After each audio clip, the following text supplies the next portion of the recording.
Hi, this is Scott Garibay, and today I'm going to be talking about Fortnite. You're like, wait a second, wait, what, Scott? Your channel's about Dungeons and Dragons. That's exactly right. My channel is about Dungeons and Dragons. So today I'm going to talk about a 50-year-old's guide to Fortnite. And so you're like, but wait, that's not your main content. You're 100% correct. So here's my idea. And I want you guys to tell me what you think in the comments below. Thank you. If you love it, if you hate it, let me know. All right. Okay. So basically, you come here for D&D content. Totally get that. That's completely fair.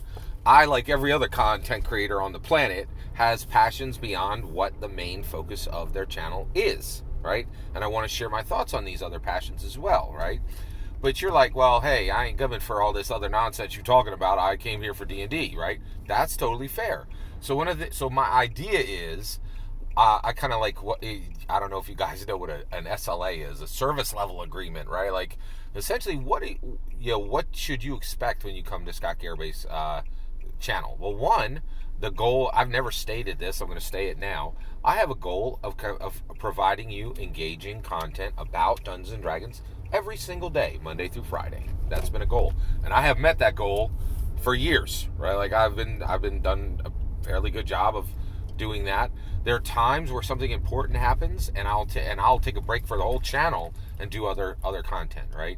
This is a terrible model to grow your YouTube channel, but I want you guys to know I don't really do this I do this to engage with people. Literally, my pay is the comment section.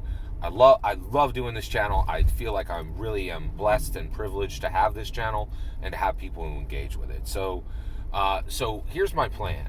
I was thinking, every day, Monday through Friday, you are guaranteed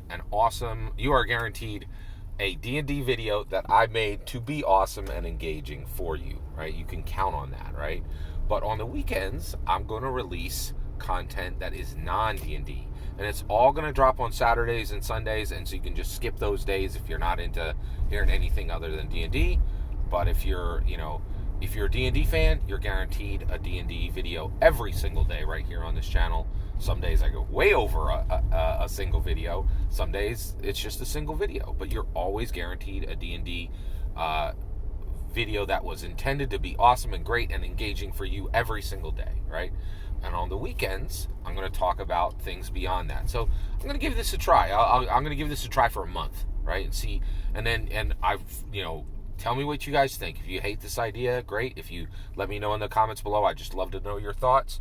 If you love this idea or if you think that's fair for both of us, let me know. So I appreciate it. All right, so let me give you a 50-year-old's guide to Fortnite.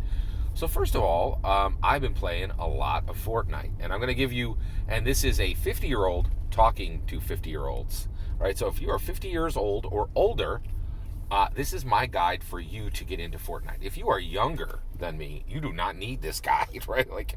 And the reason why I think there's value here is if you're 50 years or older, 9 times out of 10, you're like me. You have a family to take care of. That family could be like mine, a wife and 4 kids, or it could be you and a body pillow, right? Like, your families have different shapes now, right? It's whatever your family is, but you have responsibilities to your family, right?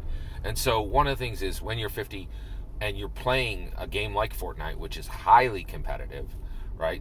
It could not be more competitive. Literally every game of it is like, can you defeat 98 people, right? So like that's a lot of people, right? And basically, and you're going to struggle playing against younger players. And the biggest reason is time. You just don't have the time to dedicate to it that others have. So I'm gonna give you just a few tips for that I've learned in my short period of Fortniting. Okay, so here's the biggest one. This is the biggest thing I learned. I played for months, and I was good at every single thing in the game except shooting people, right? Like, except just shooting people, which unfortunately in Fortnite, that's super important. like being able to wreck people is really important, right? And actually, I got to the point where I could routinely come in top 5, right? And frankly, I would say literally a third of my games were like coming in second. But I would always lose at the end.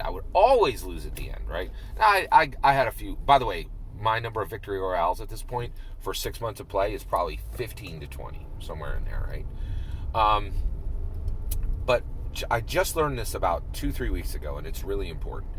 If you are once you get into Fortnite, you're smart and you're going to be able to game the game, right? You're going to be able to just figure out a whole bunch of ways to get better at the game, but this one is really critical, and it shocked me how important it was. When you go to kill someone in Fortnite, right? Actually, you don't kill them in Fortnite. When you go to de-render someone in Fortnite, you don't actually kill them. They're de-rendered, right? When you go to zero someone, zero life somebody in Fortnite, you cannot aim at them. Do not aim at the person, right? I kept doing this. I was like, oh, I got to get the red X on them. I got to get them so that like they are, so that they're right in my crosshairs, right? And the problem is the vast majority of people have learned this other lesson in Fortnite. Always move. Never stand still, right? So when you are firing at someone, you are never, ever going to be, you are almost never going to be shooting at a static target. So when you shoot in Fortnite, 99% of the time you're going to be shooting at a non-static target. Do not aim at them. Aim slightly to the right or the left. You always have to lead, right? So if they're moving to your left, you put the cursor just a little bit or a lot to their left, pull the trigger and let them move into the bullet, right? I cannot tell you how important this was for me to learn and how critical it was for me to get better. And I'm becoming a reaper now. Like I can drop people, right? That you come in my proximity and you fire on me, there's a good chance you're going to drop, right? I'm going to zero your life, right? And it just came from that one thing. So that's just one piece of advice from a 50-year-old to 50-year-old for Fortnite players, or 50-year-olds who are not playing Fortnite. It's free. It's dope. It's fun. Check it out. Play it. And if you got questions, roll up on me. And if you learn anything, roll up in my comments and let me know what you learned. I'd love to hear your thoughts as a 50-year-old or on 50-year-old Fortnite, right? Thanks for letting me share these thoughts with you. Please like and subscribe, and please let me know what you think below. And have a wonderful millennium.